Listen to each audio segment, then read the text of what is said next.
मुसलमानों के किबला अव्वल मस्जिद अक्सा की तारीख 5000 साल पुरानी है। ये ज़मीन पर बनाई जाने वाली दूसरी मस्जिद थी और मुसलमानों के लिए यह तीसरी अहम तरीन मस्जिद की सी हैसियत रखती है। इस मस्जिद को खाना काबा की तामीर के तकरीबन 40 बरस के बाद तामीर किया गया, जिसका आज कुल रकबा तकरीबन 1,44,000 मुरब्बा मीटर है और इसमें 5 लाख से ज़्यादा लोग नमाज अदा कर सकते हैं। मस्जिद अक्सा मुख्तलिफ नामों से जानी जाती है, जैसा कि इसको बैतुल मक़दस, मस्जिद किबला, मस्जिद मरवानी, मुकाम बुराक, दीवार गरिया और हरम शरीफ के नामों से भी जाना जाता है। लेकिन यरूशलेम शहर में मौजूद इस खास मस्जिद की तारीख आखिर है क्या? इसको किसने बनाया और ये किन किन हालात से गुजरते हुए आज के दौर तक पहुंची है? आज की इस वीडियो में हम मस्जिद अक्सा की तारीख हज़रत आदम अलैहिस्सलाम से लेकर आज के दौर तक के बारे में डिस्कस करेंगे। रिवायात में आता है कि हज़रत आदम अलैहिस्सलाम ने मस्जिद अक्सा को सबसे पहले खाना काबा की तामीर के 40 बरस के बाद बनाया था। जनाब आदम अलैहिस्सलाम के बाद ये मस्जिद नूह अलैहिस्सलाम के दौर तक ऐसे ही आबाद और मौजूद रही और फिर तूफ़ान नूह के बाद बाकी तमाम दुनिया की तरह ये मस्जिद भी मुनहदम हो गई। इसके बाद हज़रत ईसा अलैहिस्सलाम की आमद से 3000 साल पहले इस मुक़द्दस शहर को कनान के लोगों यानी पयूसियों ने आकर यहाँ पर आबाद किया था और इस सरजमीन का नाम फ़लस्तीन भी उन्हीं लोगों के दौर में रखा गया। ये लोग यहाँ पर कई हजार सालों तक क़याम पज़ीर रहे और हज़रत इब्राहीम अलैहिस्सलाम के आने से पहले इन्हीं पयूसियों ने मस्जिद अक्सा की तामीर नौ का काम भी किया था।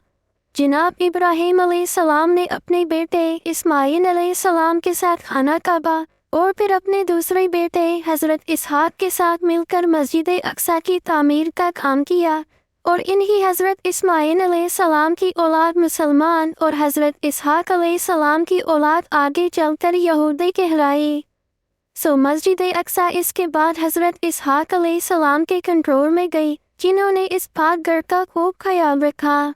हज़रत इसहाक अलैहिस्सलाम से बाद में एक बेटा पैदा हुआ जो कि याकूब के नाम से जाने जाते हैं और एक पैगंबर भी है। हज़रत याकूब अलैहिस्सलाम के 12 या 13 बेटे थे, जिनमें से एक का नाम यूसुफ था। इन्हीं यूसुफ अलैहिस्सलाम को अल्लाह ताला ने ना सिर्फ नबूवत अता की बल्कि काफ़ी शानो शौकत और इज़्ज़त से भी नवाज कर मिस्र के कैद खानों से इसे मुल्क का बादशाह भी बना दिया। हज़रत यूसुफ अलैहिस्सलाम के ही दौर में हज़रत याकूब और इनके बाकी बेटे फ़लस्तीन से आकर मिस्र में आबाद हो गए और यूसुफ अलैहिस्सलाम के चंद सालों बाद अल्लाह ताला ने अपने एक और पैगंबर यानी हज़रत मूसा अलैहिस्सलाम को नबी बनाकर मिस्र में भेजा ताकि आप याकूब अलैहिस्सलाम की औलाद को फ़िरौन से बचाएं और बनी इसराइल को सही रास्ते की हिदायत का काम कर सके। लिहाजा बनी इसराइल हज़रत मूसा अलैहिस्सलाम के साथ फ़िरौन से बचकर मिस्र से निकले और यूं बनी इसराइल एक बार फिर से फ़लस्तीन में आकर रहने लगे। इसके बाद दाऊद अलैहिस्सलाम का दौर आया और उन्होंने फिर से मस्जिद अक्सा की तामीर का काम शुरू किया, जो कि इस वक्त सिर्फ चंद खंडरात का एक हिस्सा रह चुकी थी। हज़रत दाऊद अलैहिस्सलाम ने मस्जिद की तामीर का काम शुरू तो किया, मगर वो अपनी ज़िंदगी के अंदर इसको मुकम्मल ना कर सके। लिहाजा उन्होंने इस काम का ज़िम्मा अपने बेटे जनाब सुलेमान अलैहिस्सलाम के ज़िम्मे कर दिया। अब इनके बेटे हज़रत सुलेमान अलैहिस्सलाम, जो कि खुद भी अल्लाह के एक पैगंबर थे, उन्होंने मस्जिद अक्सा की तामीर को जारी रखा और आपने ही इसको मुकम्मल किया। इराक़ के बादशाह बख्त नसर ने सन 587 क़ब्ल मसीह में यरूशलेम शहर पर हमला किया और इस तामीर की ईंट से ईंट बजाकर रख दी। उसने लातादाद यहूदियों को कत्ल करने के साथ साथ इनके मजहबी सहीफ़ों को भी जला दिया। लेकिन कुछ ही अरसे के बाद बख्त नसर की हुकूमत को भी ज़वाल आया और ईरान के बादशाह कोरस ने यरूशलेम फतह करके तमाम यहूदियों को यहाँ पर वापस आने की इजाज़त दे दी।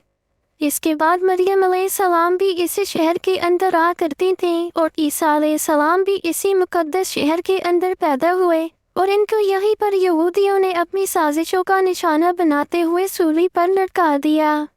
जनाब ईसा अलैहिस्सलाम के आसमान पर उठाए जाने के 70 साल बाद रोम के लोगों ने मस्जिद अक्सा पर हमला कर दिया اور اس قدر تباہی مچائی کہ مسجد اقصی کی صرف 4 دیواریں ہی باقی کھڑی رہ گئیں۔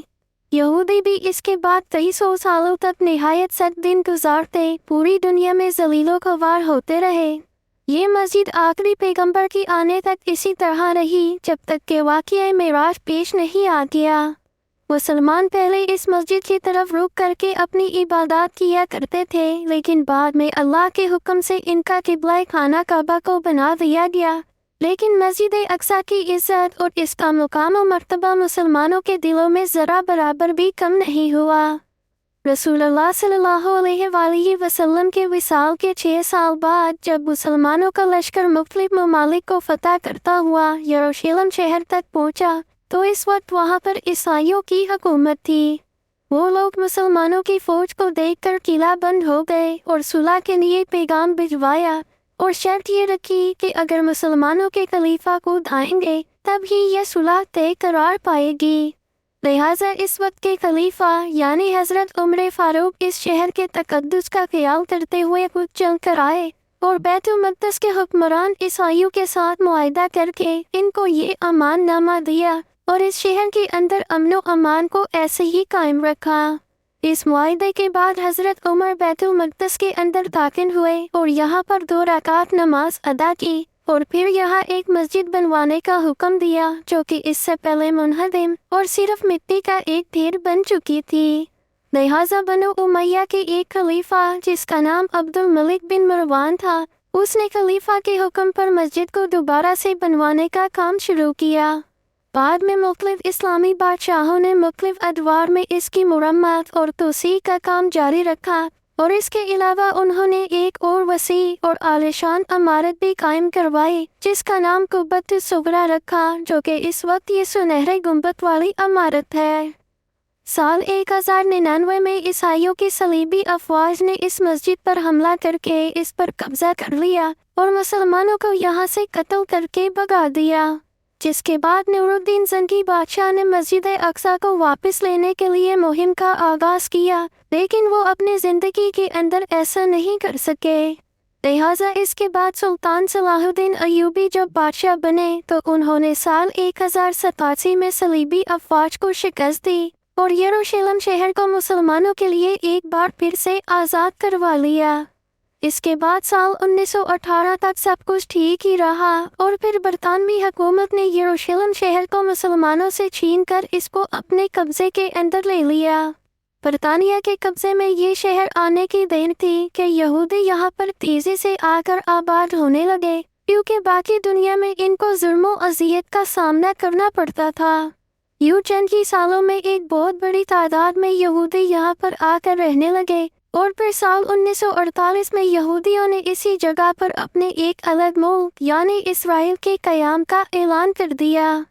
بس وہ دن ہے اور آج کا دن یہودی اس ارض مقدس کی سرزمین پر مسلسل قبضہ کرتے ہی چلے جا رہے ہیں، اور آج انہوں نے اصل فلسطین کو صرف ایک چھوٹے سے علاقے تک محدود کر کے تقریباً پورے ہی ملک پر اب اپنا قبضہ جما رکھا ہے۔